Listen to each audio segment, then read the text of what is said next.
శేర్లింగంపల్లి ప్రాథమిక ఆరోగ్య కేంద్రంలో మౌలిక వస్తువుల కొరత, పారిశుద్ధ్య లోపాలపై బీఆర్ఎస్ నాయకులు ఆగ్రహం వ్యక్తం చేశారు. ఆసుపత్రి ప్రాంగణంలో చెత్త, మురుగునీరు, తెరిచి ఉన్న నీటి సంపు, బీర్ సీసాలు కనిపించడంపై ప్రభుత్వ నిర్లక్ష్యమే కారణమని ఆరోపించారు. వారం రోజుల్లో సమస్యలు పరిష్కరించకపోతే తామే స్వయంగా ఆసుపత్రిని శుభ్రం చేస్తామని బీఆర్ఎస్ నేత పొట్టా నరేందర్ యాదవ్ హెచ్చరించారు. ప్రాథమిక హెల్త్ సెంటర్ అండ్ ఈ హెల్త్ సెంటర్ గురించి మాకు నంబర్ ఆఫ్ కంప్లైంట్స్ కంటిన్యూస్గా వచ్చాయి. రావడం వల్ల ఈరోజు మేము వీళ్ళ పనితీరు ఏంది తనిఖీ చేద్దామని వస్తే ఎక్కడ చూసినా చెత్తతో పెరిగిపోయినాయి.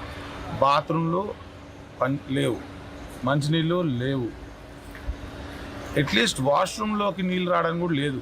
అండ్ సంపు పరిస్థితి ఇంతకుముందు చూపించాను, దాని మొత్తం పురుగులతో నిండిన సంపు.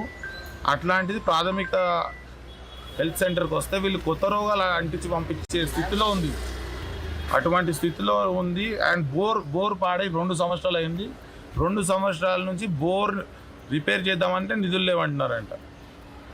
జిహెచ్ఎంసీ అధికారులు ఏం చేస్తున్నారు, స్థానిక మాజీ కార్పొరేటర్లు ఏం చేస్తున్నారు, స్థానిక ఎమ్మెల్యే ఏం చేస్తున్నారు, పట్టించుకునే నాదుడే లేకుండా ప్రాథమిక హెల్త్ సెంటర్, ప్రైమరీ హెల్త్ సెంటర్స్ని మొత్తం దివాలా తీసి ఎట్టికి పడేసిర్రు. అండ్ ట్యాబ్లెట్స్ ఆర్ ఆల్సో చాలా దగ్గర ఉన్నాయి, ఎక్స్పైరీకి 3 నెలల ఎక్స్పైరీ ఉన్న ట్యాబ్లెట్స్ కొన్ని ఇస్తున్నారు ప్లేస్లో. ఇటువంటి పరిస్థితి ఈ ఆరోగ్య శాఖ మంత్రి ఏం చేస్తున్నారో నాకు తెలిసి